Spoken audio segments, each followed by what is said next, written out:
I take photographs of famous people to help the Royal Marsden Cancer Charity. This is Portraits for a Purpose. They say you should never meet your heroes, but I just did, and it was beautiful. So here's our chat and some of my portraits, and now you can fall in love with her just like I did. I knew when I was 10 that I wanted to go to Africa and live with wild animals and write books about them. So that was my dream. And I, of course, moved off the path occasionally because things didn't always work out right, but eventually I got there. So there wasn't really a moment. It was what I always wanted to do. And can you remember, because to me it must have been a phenomenal moment, can you remember the first time you actually saw chimps? It was awful. They took one look and ran away. They'd never seen a white ape before. So, you know, the early days were incredibly frustrating. And luckily I discovered a peak, and with my binoculars I could watch them from a distance, and gradually they got used to me. And did they begin to treat you as one of their own, or were you always seen as something different? I was always different. So in their world, you know, the most important others are other chimpanzees, and then probably baboons or the animals they prey on. And I was just one creature out in the environment. Because there's some wonderful film of you reacting with them and them reacting to you. It's like enchanting. And I remember seeing that when I was small. So to actually meet you today, I'm going to stumble over all my words and things, because I feel like I'm in the presence of one of my, I don't like the word heroes, but somebody who's sort of inspired me in so many different ways. I asked Jane if she'd tell me about her incredible Roots and Shoots initiative. Well, it all began because in 1986 we had a big conference, just chimp people, and that was when I realized that right across Africa chimpanzees were vanishing, forests were going, and they were being horribly treated in things like medical research. So that's what took me out of the research. And I quite soon realized as I went around Africa to learn more about this, that if we didn't do something about improving the lives of the people living in extreme poverty around the forests, they were cutting down the forests in order to survive, to make charcoal, to make new areas for growing food. So we began our program to improve the lives of the people around Gombe and expanding it. So it's now in 52 villages, hugely successful. 6 other African countries, we're doing more or less the same. And all of this costs money and effort. And what's the point if the new generation isn't growing up to be better stewards than we are? So our Roots and Shoots program began in 1991 in Tanzania with 12 high school students who came to talk about all the things that worried them about what was going on in their environment. And environment wasn't really talked about back then in Tanzania. And they came from 8 different schools, and they thought I could fix a lot of things. Well, of course I couldn't. But I said, well, go and get your friends who feel like you do, and we'll have a big meeting.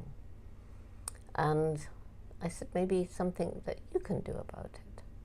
So what came from all this was a program with the main message that every single one of us makes an impact every single day. Some people make a bigger impact than others. And that every one of us matters, and every one of us has some role to play in life, even though we may not yet know what it is. And because in the rainforest you learn how everything is interconnected, all the different life forms that make this complex tapestry of life, then I wanted it to be a holistic program. So from the very, very beginning, each group chose projects that would make things better for people, for other animals, for the environment we all share. But the key thing is they got to choose. We didn't tell them. So from that simple beginning, Roots and Shoots is now in 100 countries. We have about 100,000, at least 100,000 active groups, members from preschool right through university, even some adult groups. And they are changing the world as we speak. So in the UK, we have, it's, how many now? It's 1,600 groups in schools, 1,600 schools. and we've spread into the Middle East through Abu Dhabi and out through the Emirates. We're in Iran. We're all over, well, obviously Tanzania and other African countries, but also Asia, growing fast, right across Europe, including Eastern Europe. So it's a really global movement It's now you've totally created. global, yes. That must make you feel wonderful. Well, it's, you know, the world is such a mess right now. So it's weird. People do care about their children, and yet they behave as though they can go on doing what they're doing forever, and it'll all be fine, but it won't. We know it won't. Look at what's happening with the weather now. Just look at these hurricanes. So we're making decisions. How will this help me now? Me and my company, my next shareholders meeting, my next political campaign, instead of how will it affect generations to come? What you do each day, you have a choice. And if you start to think about what you buy, what you wear, what you eat, how you interact with people, how you interact with animals, and it may seem, if you want to help, that the little thing you do, like picking up 6 plastic bags, for example, well, so what? But supposing, as a little boy of 7 in Burundi said to me, yeah, but supposing all my friends pick up 6 plastic bags, what a difference that'll make. And I said, yes, and supposing the whole school picks up. He said, wow, what a difference we'll make. And so right from an early age, thinking that what you do isn't that much, but cumulatively, it's making a huge difference. And now it's spread through 100 countries. And you know, I want to study and learn and help about all animals, and I can't.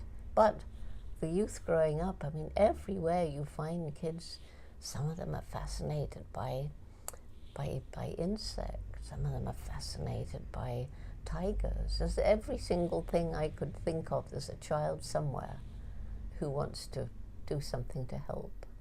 So one of the key elements of Roots and Shoots is trying to break down the barriers that we build all the time between people of different nations, cultures, religions, and between us and the natural world, and help these young people.